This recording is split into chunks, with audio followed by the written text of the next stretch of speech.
जुवारी पुलाचो दुसरो लेन आयतारा सावन येरादारी खातीर उक्तो जालो। पुलाचे 8 लेनी आयतारा येरादारी खातीर उक्ते आसतले। 22 डिसेंबराक केंद्रीय येरादारी मंत्री नितीन गडकरी हांच्या हस्तुकी जुवारी पुलाच्या दुसऱ्या लेनीचे उक्तावण जाल्ले। ह्या पुलाक लागून आता येरादारीची कोयंडी आसली ती उणी जातली, तशेंच पणजे सावन मडगांव आनी मडगांव सावन पणजे वचपाक कमी वेळ लागतलो अशें दिलीप बिल्डकॉनाचो व्यवस्थापक ज्ञानेश्वर देशमुख हाणें सांगलें।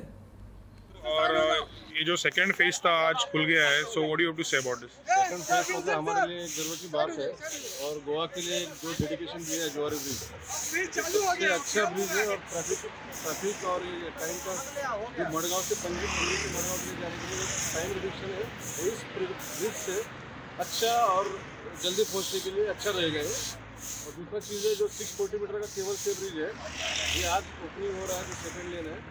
और ये सबके लिए एक दिलीप बिल्डकॉन के लिए और गोवा के पब्लिक के लिए एक अच्छी बात है। सर, गोवा में काम करके कैसा लगा आपको? Goa is the best climate wise काम करने के लिए। यहाँ के लोग बहुत सपोर्टिव है और बहुत अच्छा लगा।